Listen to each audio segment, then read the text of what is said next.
Hola a todos, aquí os traigo otro supuesto práctico. En este caso, las preguntas son oficiales del Ayuntamiento de Jerez. Como siempre, recordaros que en mis exámenes son preguntas oficiales o de comunidades autónomas o de ayuntamientos y yo las modifico para que entren dentro del temario de la AGE y estén dentro del formato del examen de la AGE, de Administrativo del Estado. Por lo tanto, si vais a la Administración General del Estado Administrativo, este es vuestro canal.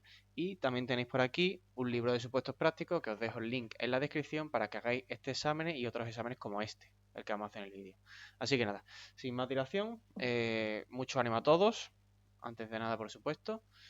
Queda un mesecito mal contado para el examen, mucha suerte y mucho ánimo en esta recta final, a dar ese último esfuerzo y les aseguro que merecerá la pena, o al menos así espero. Así que nada, vamos con el examen. Vale, pues vamos allá. Como siempre, comenzaremos leyendo el supuesto práctico. Cuando tengáis que elegir entre un supuesto práctico u otro, no os recomiendo que leáis el supuesto práctico, leáis las preguntas. Cuando veáis preguntas raras, pues descartar uno y coger otro. Y nada, una vez ya habéis elegido, lo primero que hay que hacer, por supuesto, es leer el supuesto. Y os recomiendo, además, que subrayéis las partes importantes, los datos, las fechas, que creáis que después pueden preguntar. Así que nada, vamos con la lectura del supuesto. Lola ha aprobado las oposiciones para la plaza de administrativo C1 del Estado. Espero que próximamente seáis Lola. Una vez que ha tomado posesión de su plaza en un servicio total, es invitada para desayunar con sus compañeros y compañeras. Su jefe inmediata le encomienda el seguimiento de las siguientes tareas. 1. Don Ismael presentó el 14 de febrero de 2023 en la Oficina de Atención a la Ciudadanía del Ministerio de Fomento una reclamación patrimonial, porque iba conduciendo por la carretera N47 y debido al mal estado de la calzada tuvo una avería en el coche. Clásica parte de un supuesto de reclamación patrimonial. En este caso, por una avería, por el mal estado de la calzada. 2. Por parte del Ministerio de Fomento, ha adjudicado un contrato de servicio a la empresa Gestión SL por procedimiento abierto y tramitación ordinaria. Los importes son los siguientes: presupuesto de licitación, IVA excluido, 400.000 euros. Presupuesto de licitación, IVA incluido, que recordemos que por defecto lo tiene incluido, 484.000 euros, es decir, el 21% de IVA. Valor estimado de 400.000 euros por importe de adjudicación y un importe de adjudicación de 450.000 euros. En relación con este supuesto se plantean las siguientes cuestiones. 1. Durante el desayuno con sus compañeros y compañeras, Lola les cuenta que va a contraer matrimonio el próximo 5 de septiembre. Según el Real Decreto Legislativo 5/2015, es decir, el TREBE, ¿cuántos días de permiso tiene Lola por matrimonio? A. 15 días, B. 20 días, C. Un mes y D. 6 días. Básicamente en esta pregunta nos están diciendo que cuánto es el permiso por matrimonio. Pues si nos vamos al artículo 48 del TREBE, que recordemos que es donde se regulan los permisos, en el apartado D pone que por matrimonio o registro o constitución formalizada por documento público de pareja de hecho, se tiene derecho a un permiso de 15 días. Es decir, por matrimonio son 15 días, pero también en el caso de que pues de que te formalices una pareja de hecho, también tienes 15 días. La respuesta correcta a esta pregunta sería la A. Por lo tanto, vale tanto matrimonio como pareja de hecho, ¿vale? Ambos tienen derecho a ese permiso, que a lo mejor intentan pillar por ahí. Recordemos respecto a los permisos que se ha introducido un nuevo permiso que es el M, ¿vale? El cual dice que por el tiempo indispensable para la realización de los actos preparatorios de la donación de órganos o tejidos siempre que deban tener lugar en el dentro de una jornada de trabajo. Por lo tanto, si una persona o un funcionario que se rija por el TREB quiere donar órganos o tejidos, tendrá derecho al tiempo indispensable si solo se puede realizar de mañana esa donación. Así que nada, tenerlo en cuenta porque muchas veces al tribunal pues le da por preguntar novedades. Pregunta 2. Juan le cuenta a Lola durante el desayuno que él aprobó su plaza de administrativo de la convocatoria 2018 en la que se reservaron plazas para personas con discapacidad. Según el TREBE, ¿cuál es el cupo que se reservará para ser cubierto con personas con discapacidad en las ofertas de empleo público? A. Un cupo no inferior al 2% de las vacantes para ser cubierto entre personas con discapacidad. B. Un cupo no inferior al 10% de las vacantes para ser cubierto entre personas con discapacidad. C. Un cupo no inferior al 5% de vacantes para ser cubierto entre personas con discapacidad.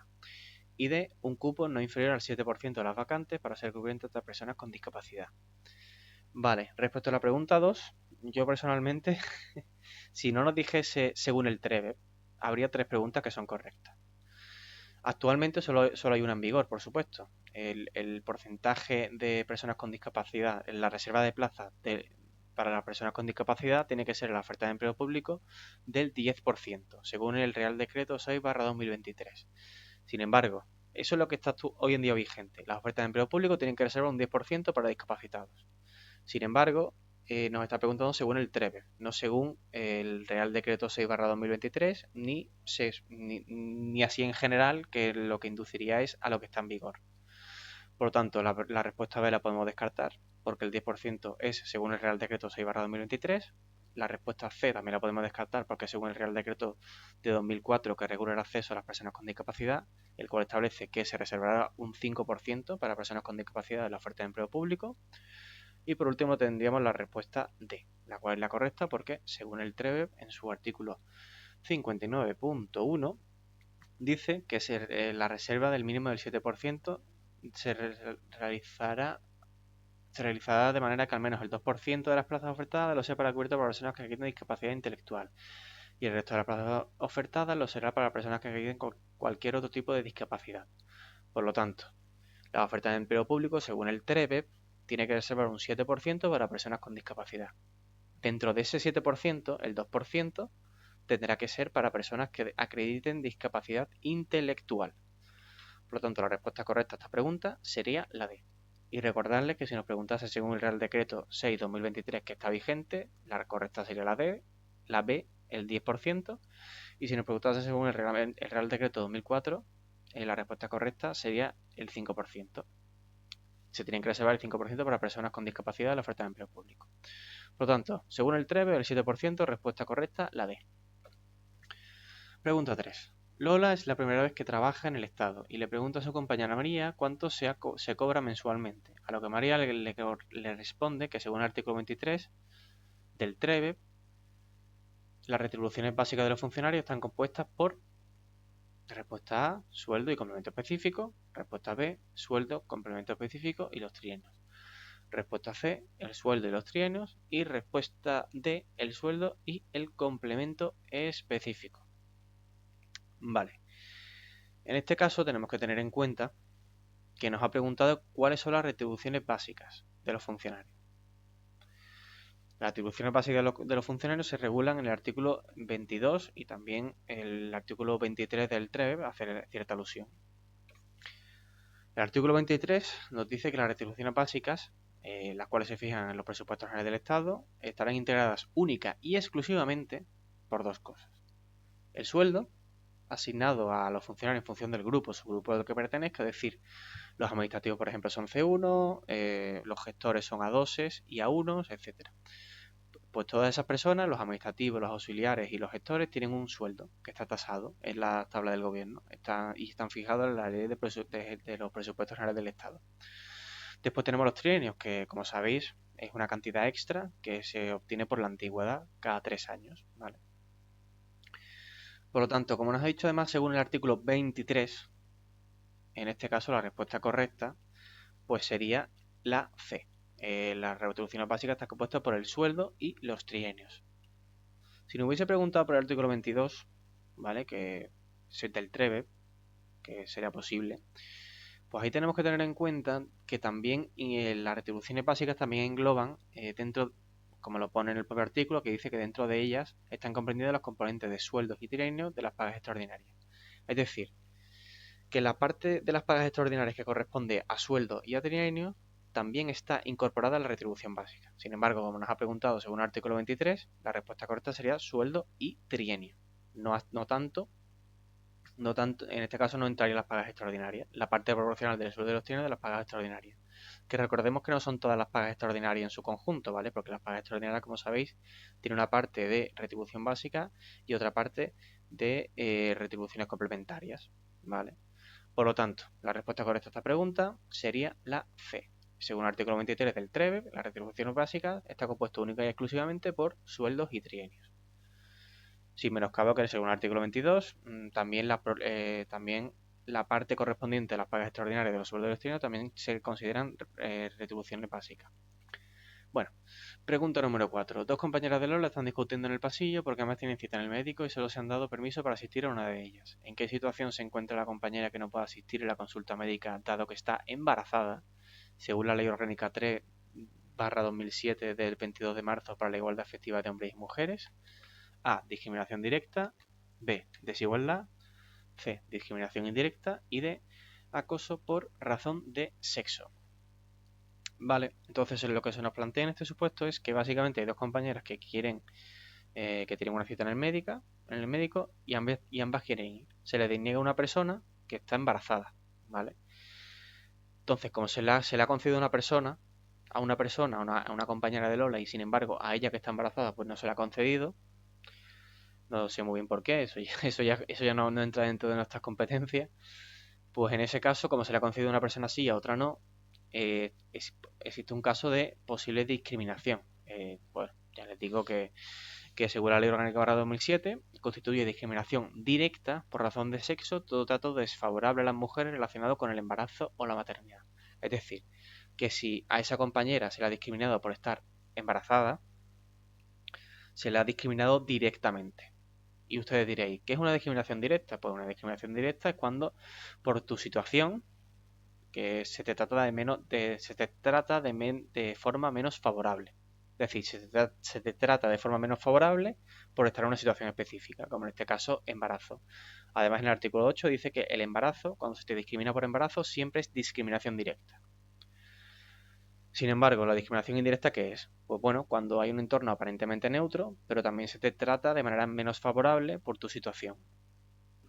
En este caso, bueno, pues podría aplicarse. Sin embargo, como nos dice textualmente que cuando una persona está embarazada y se le discrimina por ello, pues es discriminación directa, pues en este caso la respuesta correcta a la pregunta 4 sería la A. Por cierto, la discriminación indirecta hay una serie de casos, cuando sea adecuado y necesario y cuando atiende una finalidad legítima, pues se puede discriminar indirectamente. De todos modos, no entremos mucho más aquí.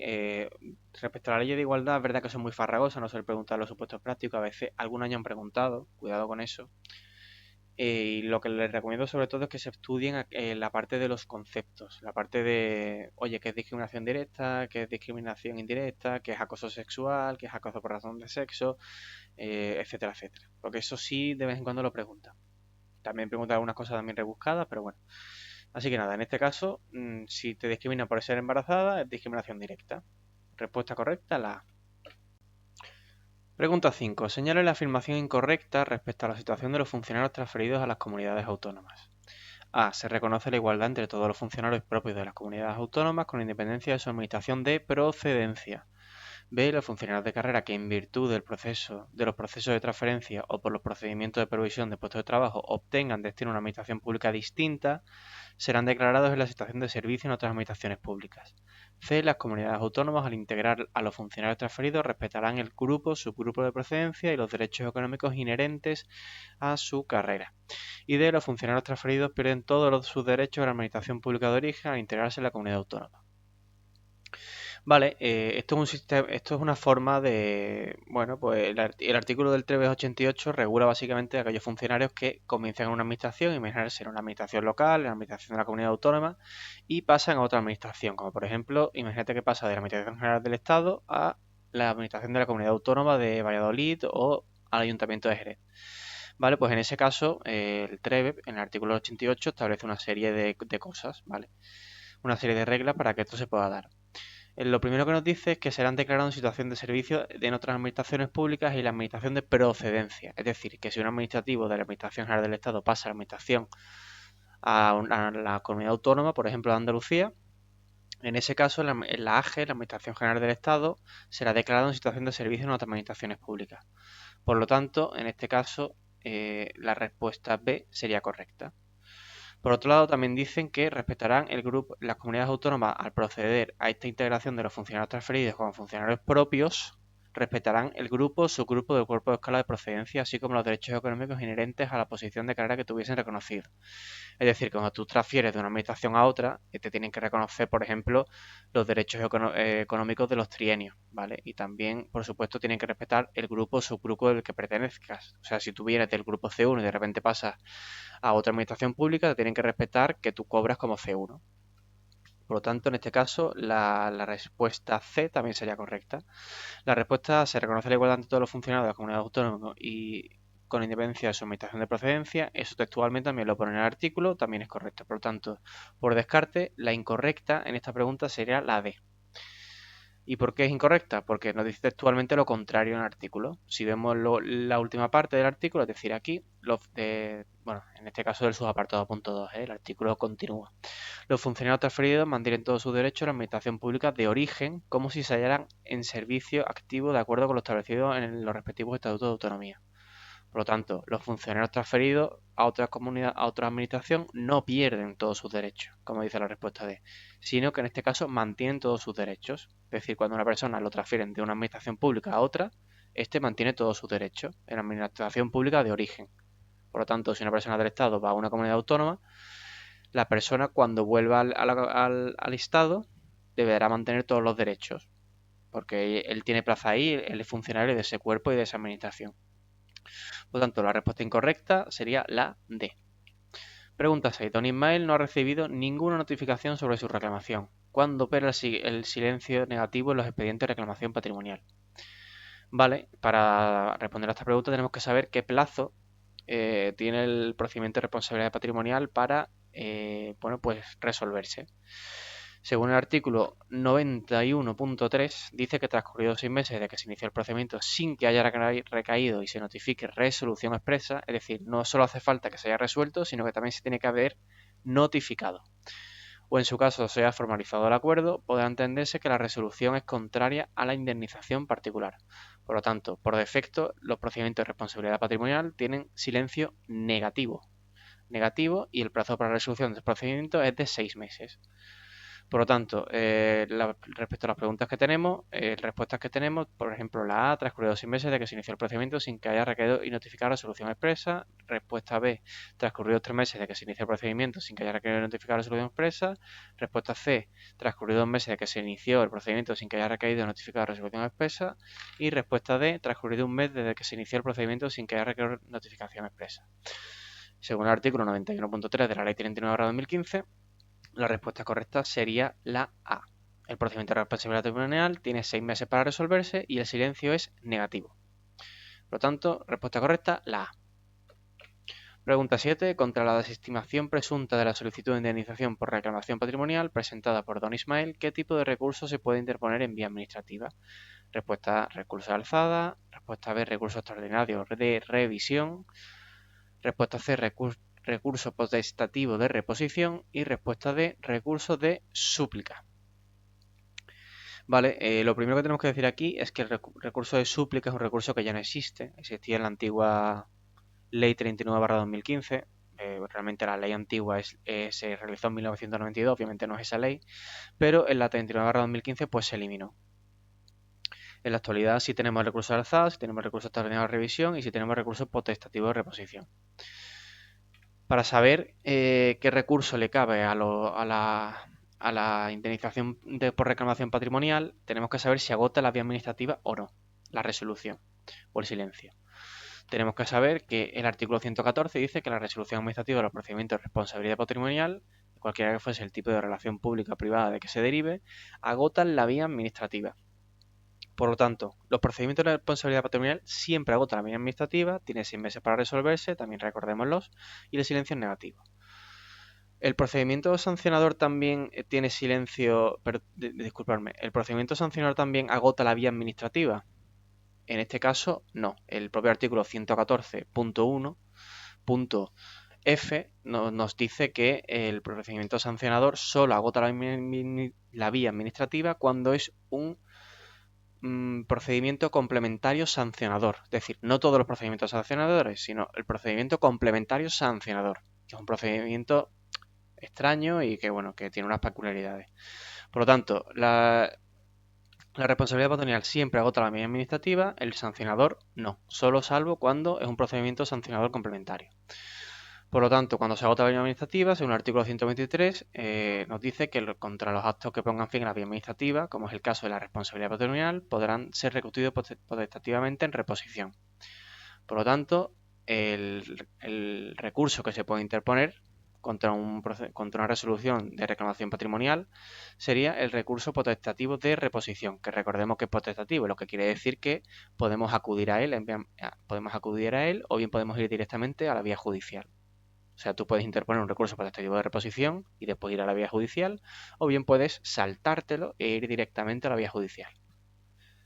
Bueno, por lo tanto, la respuesta correcta a esta pregunta sería la C. Contra los procedimientos de responsabilidad de reclamación patrimonial siempre cabe recursos potestativos de reposición o bien acudir directamente a la vía judicial, porque agota la vía administrativa, a diferencia del procedimiento sancionador, en el que sí caben los procedimientos de alzada, salvo que sea, como he dicho anteriormente, un procedimiento complementario sancionador. Respuesta 8. Respuesta 8. Si don Ismael opta por acudir directamente a la vía contenciosa administrativa para impugnar el citado recurso, ¿cuál es el plazo para la interposición del presente recurso? A. 3 meses, de conformidad con el artículo 46 de la ley de la ley 29/1998 del 13 de julio regulada de la jurisdicción contenciosa administrativa. Respuesta B, 6 meses. Respuesta C, 2 meses. Y respuesta D, no podrán acudir a la vía contenciosa administrativa sin acudir previamente a la vía administrativa. Vale, como he dicho anteriormente, el recurso potestativo de reposición, que es el que le cabe a los procedimientos de responsabilidad patrimonial, es potestativo. Tú puedes acudir a ese recurso o bien acudir a la vía judicial directamente.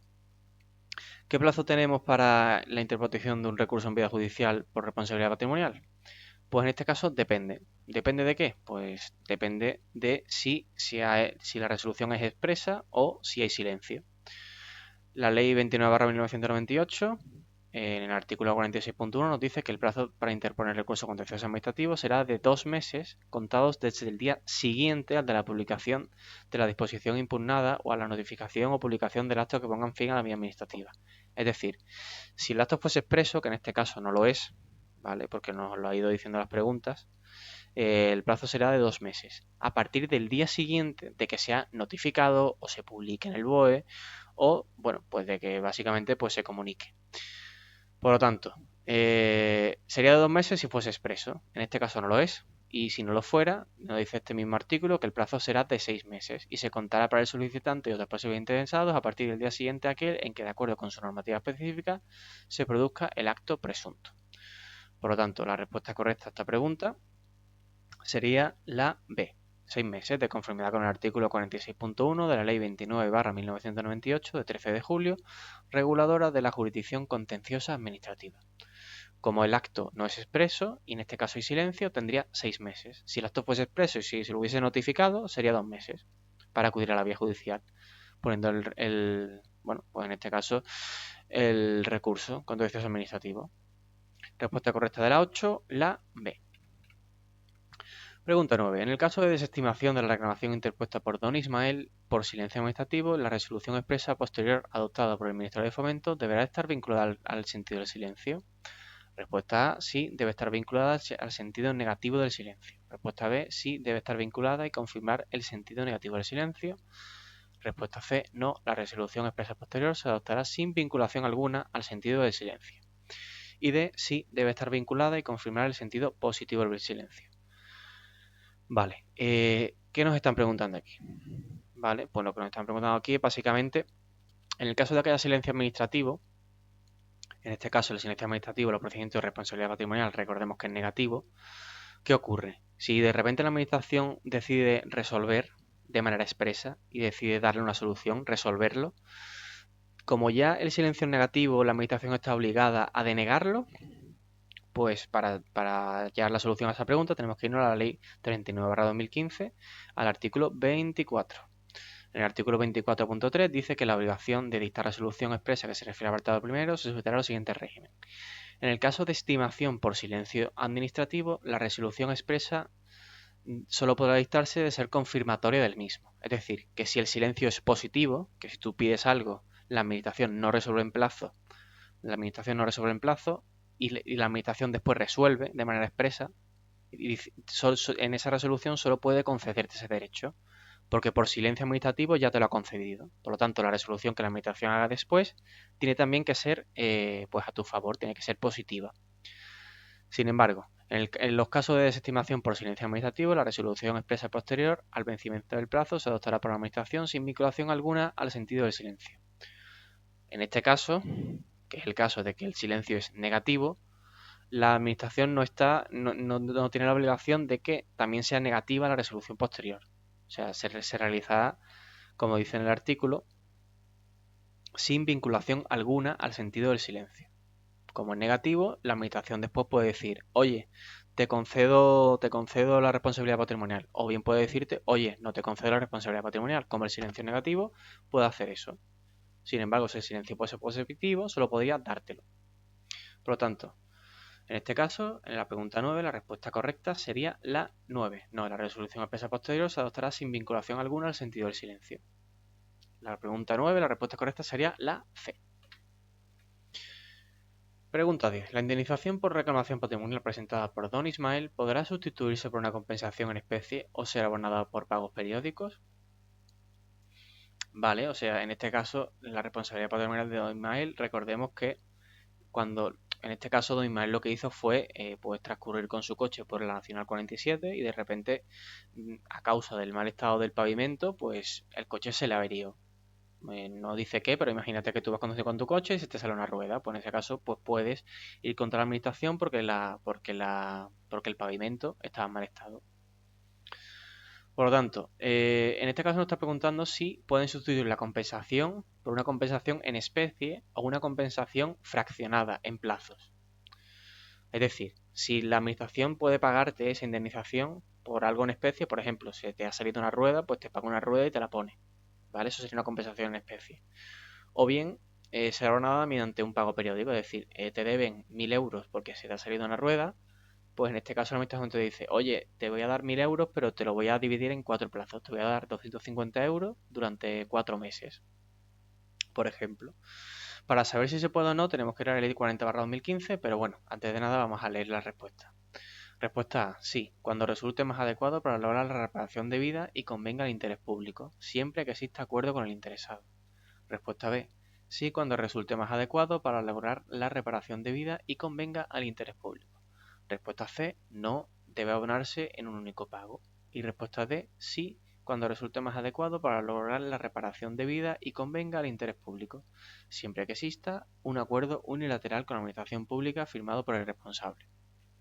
Vale, por este caso la Ley 49/2015 en su artículo 34.4 dice que la indemnización procedente podrá sustituirse por una compensación en especie o ser abonada mediante pagos periódicos cuando resulte más adecuado para lograr la reparación debida y convenga al interés público, siempre que exista acuerdo con el interesado. Es decir, tienen que darse varias cosas. Para que la administración pueda pagarte en pagos fraccionados o que pueda pagarte en especie, tú tienes que estar de acuerdo. O sea, el interesado tiene que estar de acuerdo. Si no, la administración no puede hacerlo. Y además tiene que resultar más adecuado para lograr la reparación debida y convenga al interés público. Es decir, que convenga al interés público, que a la administración le convenga y además que sea más adecuado para reparar el daño. Y por supuesto, remarcar que el interesado tiene que estar de acuerdo. O sea, el interesado tiene que estar de acuerdo, es más adecuado para reparar el daño y conviene al interés público. Tienen que darse esos tres supuestos para que se pueda sustituir por un pago fraccionado o que el pago único sea sustituido por pago en especie. Por lo tanto, en este caso, la respuesta correcta sería la A, sí, cuando resulte más adecuado para lograr la reparación debida y convenga al interés público, siempre que exista acuerdo con el interesado. Así que nada, vamos con la siguiente pregunta. Respecto del contrato planteado en el supuesto, la pregunta si estamos ante un contrato menor. Respuesta A, no, pues el valor estimado no es inferior a 40.000 euros. B, no, pues el valor estimado no es inferior a 25.000 euros. C, no, pues el valor estimado no es inferior a 15.000 euros. Y D, no, pues el valor estimado no es igual o inferior a 40.000 euros. Vale, pues en este caso vamos al supuesto para ver qué importe tenía el contrato. Y nos dice que el contrato tenía un valor estimado de 400.000 euros. Y además tiene un presupuesto de base de licitación de 484.000 euros. ¿Vale? El valor estimado, si le sumamos el IVA, serían 450.000 euros. Bueno, sin más, recordemos también que el valor estimado normalmente, cuando no te digan nada, no tiene IVA. Y el presupuesto de base de licitación sí tiene IVA incluido cuando no te digan nada. Vale, pues en este caso, el artículo 118 de la ley 9/2017 de la ley de contratos del sector público nos dice que se consideran contratos menores los contratos de valor estimado inferior a 40.000 euros cuando se trata de contratos de obras o a 15.000 euros cuando se trata de contratos de suministro o servicios. Por lo tanto, En este caso, como en el propio supuesto dice, el Ministerio de Fomento ha adjudicado un contrato de servicios a la empresa gestiona por un procedimiento abierto y tramitación ordinaria. Por lo tanto, el contrato es de servicios. Por lo tanto, en este caso, para que sea un contrato menor, el valor estimado tiene que ser inferior a 15.000 euros. Recordemos que si el contrato es de 15.000 euros exactos, no será un contrato menor, sino que será otro tipo de contrato. Y en el caso de las obras, igual, cuando sea de 40.000 euros exactos, será otro tipo de contrato, pero no puede ser un contrato menor, porque tanto el contrato menor de obras como el de suministro de servicios necesita que sea menor. El de obras menor a 40.000 euros, no valiendo 40.000, y el de suministro de servicios menor a 15.000 euros, no valiendo 15.000 euros justo, tiene que ser inferior. Vale, pues nada, en este caso, en la pregunta 11, la respuesta correcta sería la C. Pregunta 12. Una vez formalizado el contrato con la entidad mercantil Gestión SL, según la Ley 47/2003 de la Ley General Presupuestaria, ¿cuáles son las fases del gasto? A. Retención de crédito, autorización de gasto, disposición o compromiso de gasto, reconocimiento o liquidación de obligación y ordenación de pago. B. Autorización de gasto, disposición o compromiso de gasto, reconocimiento o liquidación de la obligación y ordenación de pago. Respuesta C. Aprobación del gasto, compromiso de gasto, retención de créditos, ordenación de pago y pago material. Y respuesta D, aprobación de gasto, compromiso de gasto, reconocimiento de la obligación, ordenación del pago y pago material. Este enunciado es un poquito lioso, ¿vale? Porque te dice una vez formalizado el contrato con la entidad Gestión SL. Recordamos que una vez formalizado el contrato ya se ha tenido que, bueno, simultáneamente o no, ya en principio se podía haber aprobado el gasto, ¿vale? De todos modos, en este caso, el Ayuntamiento de Jerez ha tomado por buena la respuesta D. Es decir, ha tomado por buena la respuesta que dice cuáles son las fases de gasto. Las fases de gasto, como recordamos, como recordáis, están reguladas en el artículo 73 de la Ley 47/2003 de la Ley General Presupuestaria y nos dice básicamente que las fases del gasto son la aprobación del gasto, el compromiso del gasto, el reconocimiento de la obligación, la ordenación del pago y el pago material. Muy importante que lo sepáis de memoria, estos 5, ¿vale? Porque a veces han puesto, en vez de aprobación del gasto, aprobación del pago, ¿vale? Y en vez de ordenación del pago, ordenación del gasto. Juegan un poquito con esas palabras, por lo tanto, sabérselo bien y recordar, por supuesto, que la aprobación y el compromiso sobre el gasto, que la ordenación y el pago, sobre el pago, obviamente, es el pago material y la ordenación del pago, literalmente así, y después que la C, que se refiere al reconocimiento de la obligación, no al reconocimiento del gasto ni del pago. Es decir, las dos primeras es sobre el gasto, las dos últimas sobre el pago y la del medio es sobre la obligación, se reconoce la obligación. Por lo tanto, en este caso, el Ayuntamiento de Jerez nos dice que la correcta es la D. Vale. Pregunta 13. Una vez analizada la documentación del expediente de contratación por Lola y según dispone el artículo 63.3 de la Ley de Contratos del Sector Público, no será necesaria la publicación del perfil del contratante de A. El documento de aprobación del expediente. B. La memoria justificativa del contrato. C. El informe de asesoría jurídica. D. El objeto detallado del contrato. Así que nada, en este caso lo que nos está preguntando es que no hace falta que se publique en el perfil del contratante. Recordemos que el perfil del contratante es un portal en el que uno puede encontrar información del contrato, ¿vale? Y es obligatorio que se publique una serie de cosas. Esta serie de cosas que son obligatorias que se publiquen están reguladas en el artículo 63.3, como nos dice el enunciado. Vale, pues en este artículo básicamente nos dice que es obligatorio que se publique la memoria justificativa del contrato, también el informe de suficiencia de medios cuando es un contrato de servicios, también por supuesto la justificación del procedimiento realizado, los pliegos de cláusula administrativa, los pliegos de prescripciones técnicas y también el documento de aprobación del expediente. Por lo tanto, el documento de aprobación del expediente y además la memoria justificativa del contrato sí es obligatorio que se ponga. Por lo tanto, descartaríamos tanto la A como la D. Y ya solo nos quedaría la B. Si seguimos leyendo, nos dice que también será obligatorio publicar el objeto del contrato, la duración, el presupuesto de la licitación, el importe, incluyendo el IVA. Por lo tanto, también descartaríamos la B y la única que nos quedaría por descarte sería la C, que en este caso es la correcta y es la que no es obligatoria introducir. Los únicos informes que son obligatorios es informe de insuficiencia de medios cuando es un contrato de servicio y también informes que tenemos en el apartado E, como el informe de valoración de los criterios de adjudicación cuantificables, que no tiene nada que ver con la asesoría jurídica, tiene que ver con el proceso de adjudicación y también, en este caso, otro informe relativo a la mesa de contratación, informe sobre las ofertas incursas en la presunción de normalidad, ¿vale? También recordar que hay que publicar tanto la convocatoria como, los anuncios de información previa, los anuncios de adjudicación, de formalización, de modificación y su justificación, y también los proyectos en concurso de proyecto cuando sea un procedimiento de proyecto, que no siempre lo es, y también los medios a través de los que se publicará el contrato y los enlaces a las publicaciones. Esta pregunta es para nota. Si vais muy mal de tiempo y queréis obviar un poco la ley de contrato del sector público, recomiendo que no lo estudiéis, ¿vale? Al menos esta parte, sí que os estudiéis algunos datos interesantes sobre el perfil del contratante, que tiene una serie de plazos, ¿vale? Pero bueno, en este caso la respuesta correcta sería la C. Es obligatorio que se ponga tanto el objeto como la memoria, como el documento de aprobación existente, entre otras cosas, y el informe de asesoría jurídica no sería necesario. Por lo tanto, respuesta correcta a la pregunta 13 sería la C. Vale. Pregunta 14. Según el artículo 151 de la Ley de Contrato del Sector Público, ¿en qué plazo debe publicarse la resolución de adjudicación del contrato con gestión SL en el perfil del contratante? Vale, esto es una de las cosas que sí hay que estudiarse muy a fondo. Al igual que el anterior he dicho que no, esta en concreto es muy importante. Por lo tanto, ¿en qué plazo tiene que publicarse la resolución de la adjudicación del contrato en el perfil del contratante?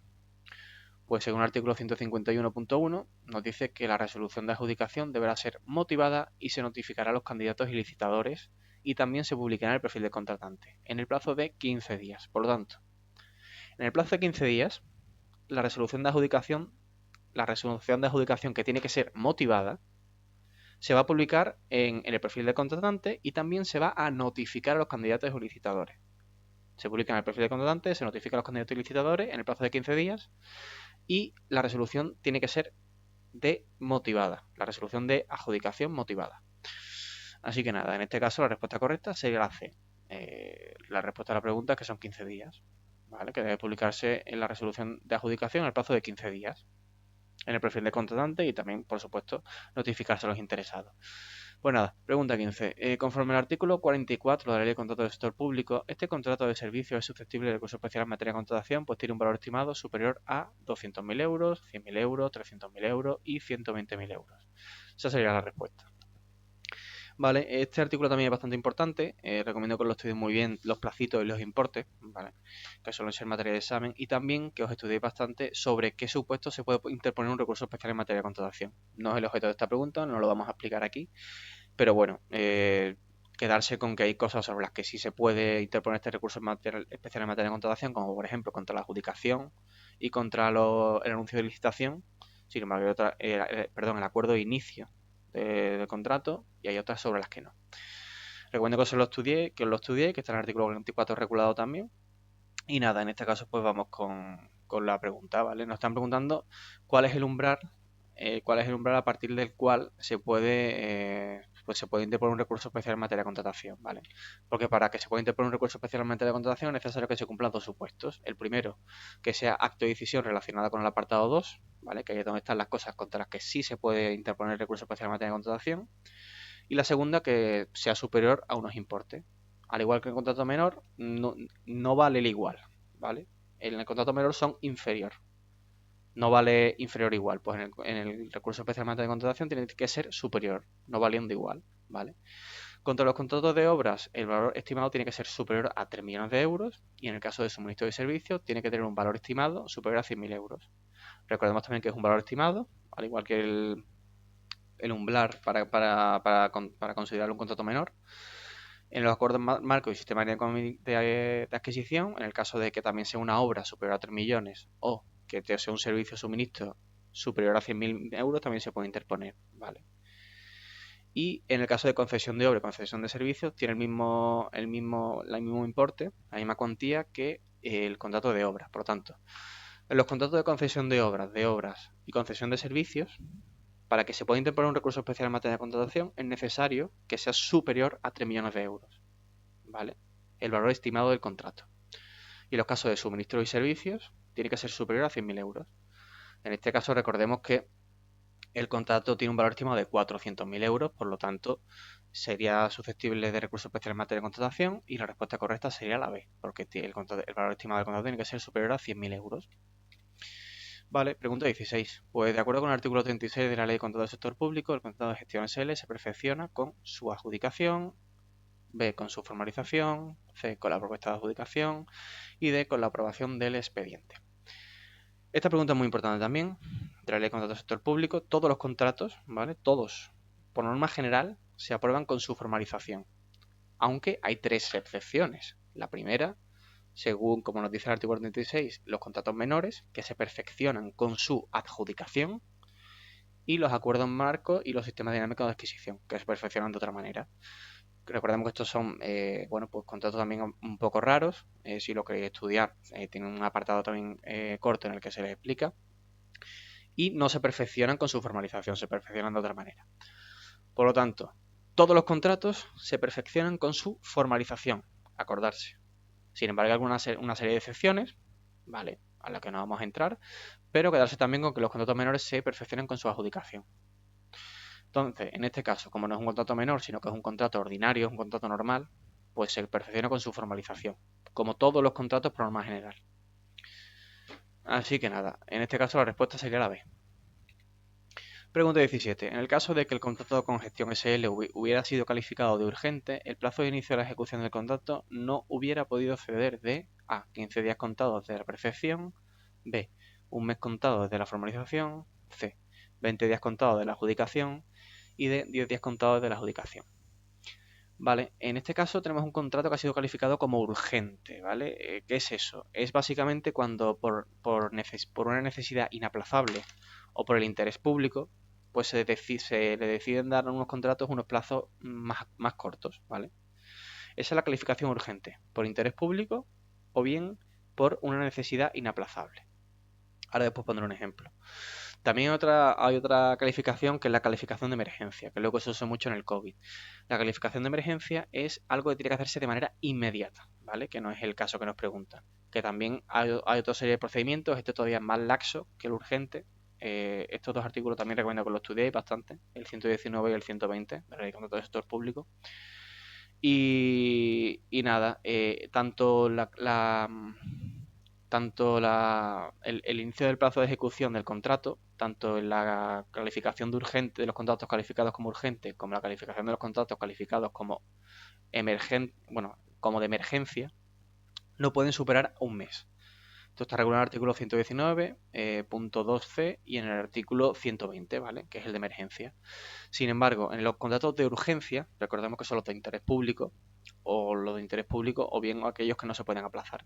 Como por ejemplo, imaginarse que en un puente, ¿vale? Pues hay unas grietas, ¿vale? Y los técnicos dicen que posiblemente puede que se caiga.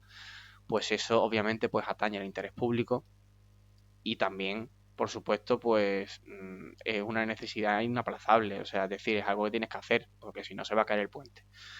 Por lo tanto, esto sería un contrato que se califica como urgente, ¿vale? En ese caso, el plazo de inicio de ejecución del contrato no puede ser superior a un mes desde que se formaliza el contrato, ¿vale? Y imaginemos que ese mismo puente, pues no es que se vaya a caer, ¿vale? Sino que ya se ha caído. Ya se ha caído. Y, por cierto, la calificación urgente del puente que se va a caer no se va a caer de manera inmanente, ¿vale? Imaginarse que tiene una serie de grietas y que, bueno, es peligroso, pero que tampoco pasa nada, que hay que hacerlo ya, pero que tampoco es algo importante, importantísimo. Imaginarse, en cambio, que se ha caído el puente, ¿vale? Pues si se ha caído el puente sobre una carretera, porque abajo había una carretera, pues en ese caso sería calificado de emergencia. Emergencia porque por la carretera pues no se puede transitar, ¿vale? Por lo tanto, si no se puede transitar por la carretera, eso tiene que hacerse ya. En ese caso, el plazo de inicio de la ejecución del contrato tampoco puede ser de un mes, pero no desde la formalización, sino desde, porque no se formaliza el contrato, ¿vale? Sino desde otra cosa. En este caso, pues, dame un segundito. Opa, a ver. En este caso nos dice el artículo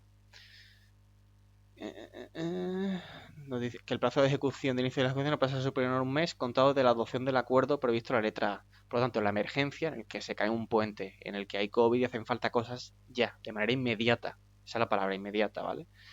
Pues en ese caso, como no hay formalización, debe de iniciarse el plazo de un mes, pero pues desde que se adopte el acuerdo. Y en el caso de la tramitación urgente, de que haya que hacer pues una reforma en el puente porque posiblemente se caiga, pero no es algo inmediato, pues en ese caso deberá empezar la inicio de la ejecución en un mes desde la formalización. Por lo tanto, sin más dilación, pregunta 17, la respuesta correcta sería la A. 15 días, disculpad, sería la B. Un mes contado de la formalización del contrato. Se encuentra mal puesto aquí. Así que nada, esto por aquí. Vamos con la siguiente pregunta. Conforme al artículo 117 de la Ley de Contratos del Sector Público, respecto a la ultimación de los expedientes de contratación, señala la respuesta correcta. A. Los expedientes pueden ultimarse incluso con la adjudicación y formalización del contrato, aunque su ejecución se inicie en el ejercicio siguiente. B. Los expedientes no podrán ultimarse con la adjudicación y formalización del contrato. C. Los expedientes no podrán ultimarse con la adjudicación y formalización del contrato si la ejecución del contrato se realiza en varias anualidades. Y D. Ninguna de las anteriores es correcta. Vale, en este caso tenemos que tener en cuenta que el artículo 117, en el punto 1, ¿vale? Nos dice que los expedientes de gasto, bueno, pues su aprobación conlleva la aprobación del gasto, ¿vale? Y que esto debe de hacerse de manera motivada. Ahora, ¿cuándo puede hacerse cuándo puede aprobarse los expedientes de gasto? Pues pueden ultimarse incluso con la adjudicación y formalización del contrato, según el artículo 117.2. Aun cuando ya se realice en una o varias anualidades, es decir, que sea un contrato de un año o un contrato de varios años, o deba iniciarse en el ejercicio siguiente, es decir, que el contrato pues se inicie en el ejercicio siguiente y no en este. Comience a realizar, por ejemplo, una obra, comience a realizarse en el ejercicio siguiente. Por lo tanto, en este caso la respuesta correcta sería la A. Los expedientes pueden ultimarse incluso con la adjudicación y formalización del contrato, aunque estos se inicien en el ejercicio siguiente. La B y la D no sería porque, la B y la C no sería porque básicamente te está diciendo lo contrario, que no se puede. Como he dicho, los expedientes de gasto suponen la aprobación del gasto, la aprobación del gasto en este caso, y en el caso de la perfección de los contratos, que eso es otra fase, implicaría el compromiso de gasto, ¿vale? Para que lo tengáis en cuenta y se emitirá un documento D cuando se compromete y se perfecciona el contrato. Sin embargo, cuando se apruebe el expediente de contratación, se emite un documento A, porque se aprueba el gasto, ¿vale? Pues eso por ahí. En este caso, la respuesta correcta sería el 18. Es decir, el gasto puede aprobarse, o lo que es lo mismo, el expediente de contratación puede aprobarse incluso conjuntamente con la adjudicación y la formalización del contrato, a la misma vez. Vale, pregunta 19. Según el artículo 47 de la Ley General Presupuestaria, no son posibles los compromisos de gastos de carácter plurianual para A. Un número de ejercicios inferior a 4. B. Imputar al segundo ejercicio un gasto que suponga del presupuesto inicial una cantidad igual o superior al 60%. C. Imputar en el tercer y cuarto ejercicio un gasto que suponga del presupuesto inicial una cantidad superior al 50%. Y D. Imputar en el ejercicio inmediato siguiente un gasto que suponga del presupuesto inicial una cantidad igual al 70%. Vale, conceptualmente tenemos que decir antes que nada que un compromiso de gasto de carácter plurianual es, por ejemplo, cuando se realiza un contrato de obras, ¿vale? Que se va a construir una carretera y se va a construir en 3 años. Pues el Estado no lo paga todo de golpe, sino que decide pagarlo en 3 anualidades, ¿vale? Esto tiene unos límites, ¿vale? Este tipo de compromisos plurianuales que se realizan en varios años, y esto está en el artículo 47. En el 47.2, básicamente, se dice que el número de ejercicios al que pueden aplicarse estos gastos no será superior a 4. Es decir, el ejercicio en el que se realiza el contrato no está incluido dentro de esos 4, ¿vale? Porque se refiere que no podrá extenderse ese gasto hacia los 4 ejercicios siguientes al actual. Por lo tanto, se pueden realizar, digamos, 5 pagos, el actual y los 4 ejercicios futuros, pero, por supuesto, se puede hacer menos. Por lo tanto, la A, aplicar su número de ejercicios inferior a 4, sí se puede hacer. Lo que no se puede es aplicar a un número de ejercicios futuros superior a 4. Eso no se puede, pero que sean 4 o menos, pues por supuesto que sí. Por lo tanto, la A no es. Respecto a la B, imputar en el segundo ejercicio un gasto que suponga del presupuesto inicial una cantidad igual o inferior al 60% del crédito inicial. Este en concreto es la incorrecta, ¿vale? ¿Por qué? Pues básicamente porque nos dice que el gasto que se impute a cada uno de los ejercicios posteriores no podrá ser de la cantidad que resulte aplicar al crédito inicial, ¿vale? No a otro tipo de crédito, sino al crédito inicial, los siguientes porcentajes. En el inmediato siguiente, el 70%, en el segundo ejercicio el 60% y en el tercer y cuarto el 50%. Por lo tanto, puede ser igual o inferior a ese porcentaje. pero no puede ser superior.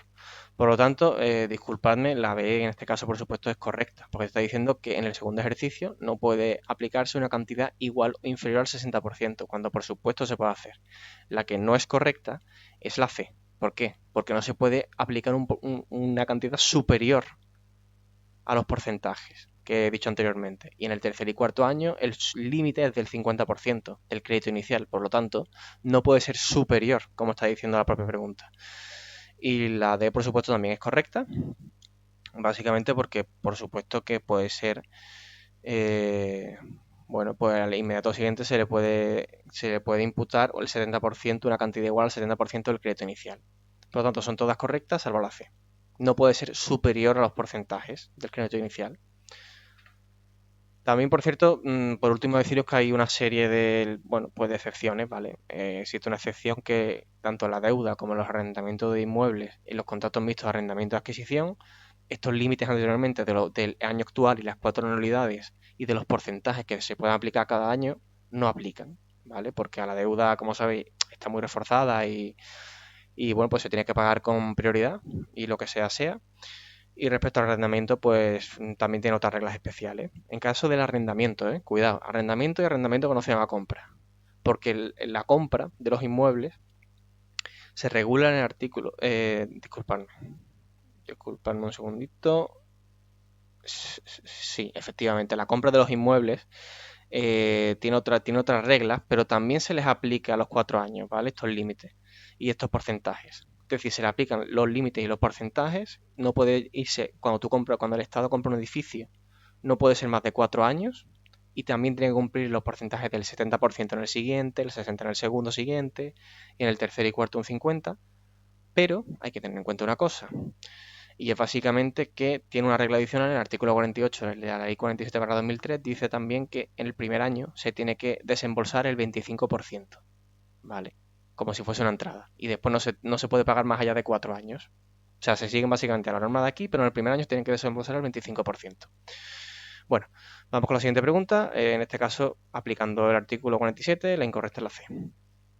Pregunta 20. ¿Quién es el competente para acordar la modificación de porcentajes, incrementar anualidades, autorizar compromisos de gasto en ejercicios posteriores cuando no exista crédito inicial? A. Ministerio de Hacienda previo informe de la Dirección General de Presupuestos. B. Dirección General de Presupuestos que decide tras acreditar coherencia con la programación de los artículos 28 y 29.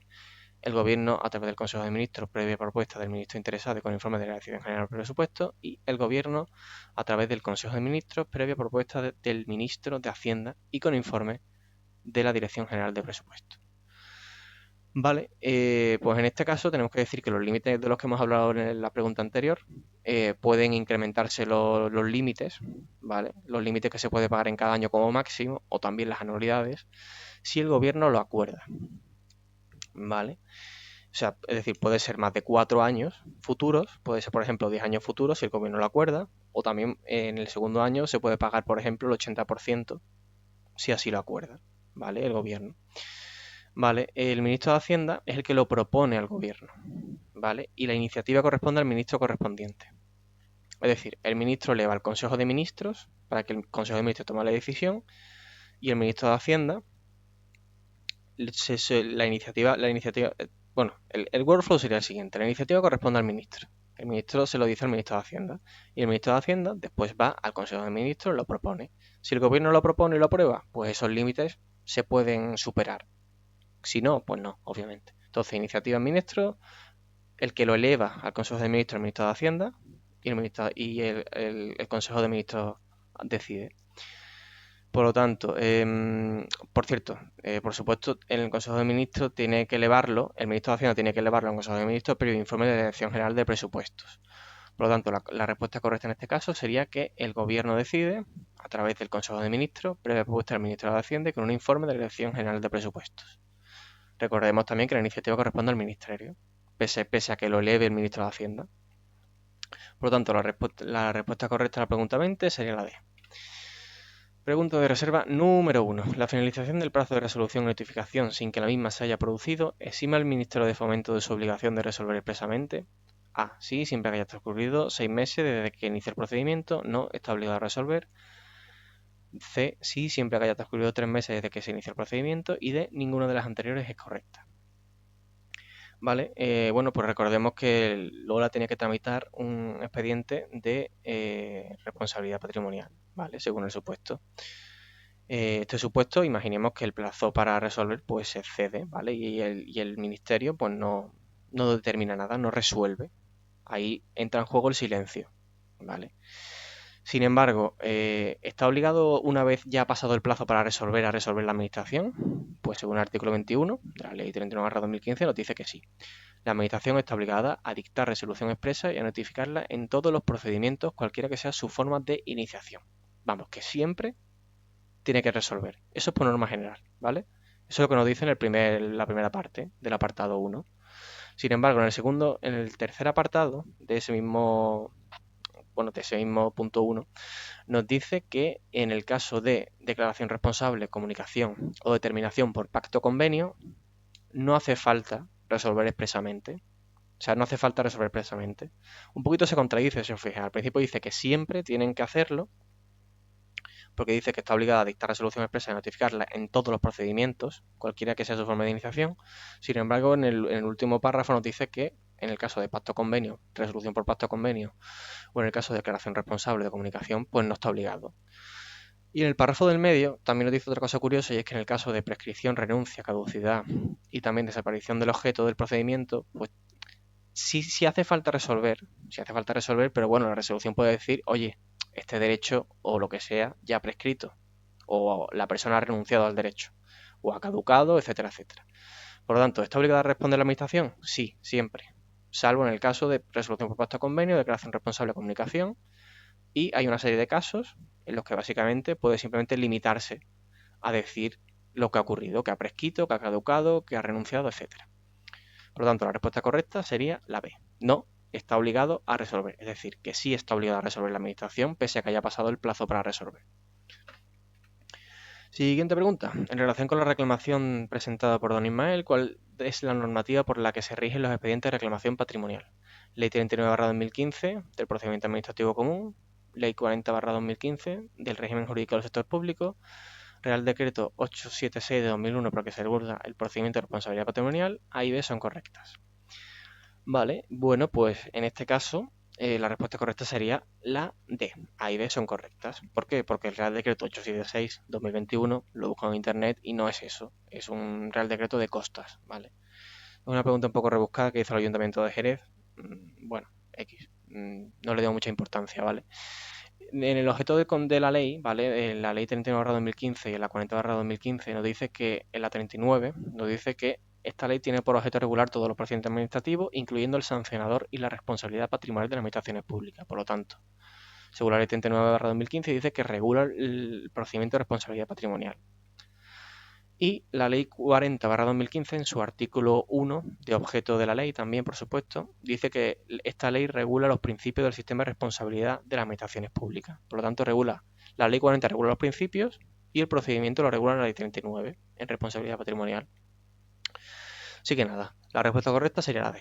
Sin más dilación, pasamos a la última pregunta de reserva, y es que otra compañera tiene una duda sobre su hijo, que también es funcionario del Estado y sufrió un desgraciado accidente. La pregunta, que según el Real Decreto Legislativo 4/2000, por el que se aprueba el texto refundido a la Ley General sobre la Seguridad Social de los Funcionarios Civiles del Estado, ¿cuál de las siguientes definiciones corresponde a la gran invalidez en el régimen de incapacidad permanente de todos los funcionarios? Respuesta A, la que sin alcanzar el grado total produce una limitación para el desempeño de las funciones del cuerpo, escala o plazo. B, la que inhabilita por completo al funcionario para toda profesión u oficio. C, la que sin alcanzar el grado total produce una limitación para el desempeño de las funciones del cuerpo, escala o plaza. Y D, la situación del funcionario afecto de incapacidad permanente absoluta que, como consecuencia de pérdidas anatómicas funcionales, necesita la asistencia de otras personas para realizar los actos más elementales de la vida. Vale, pues esta pregunta nos lleva, ¿vale?, a la Ley sobre Seguridad Social de los Funcionarios Civiles del Estado, que es una ley que se hizo en el 2000 junto con otras leyes que también. Por ejemplo, se hizo el Real Decreto Legislativo 1 para el personal militar, el 3 para MUJECU, etcétera, pero bueno, eso nos atañe.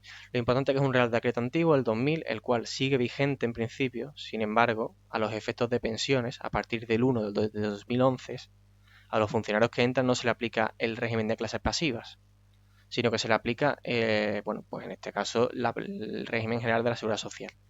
Es decir, que tú cuando entres no vas a tener régimen de clases pasivas y no te vas a poder jubilar a los 60 años, por desgracia, sino que te vas a tener que jubilar a los 65 años. La otra parte de esta ley, que es la mutualidad de los funcionarios del Estado, eso sí te atañe, ¿vale? Si vas a ser un mutualista de la Administración Civil del Estado.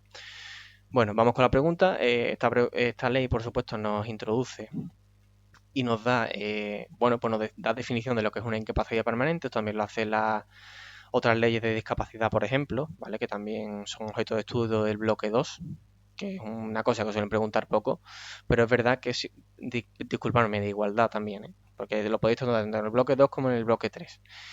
En la ley de igualdad de los discapacitados también establece una serie de grados y de definiciones de qué es incapacidad permanente total, qué es parcial, etcétera. Cada ley introduce la suya, pero en la ley 4/2000 pues introduce pues lo siguiente.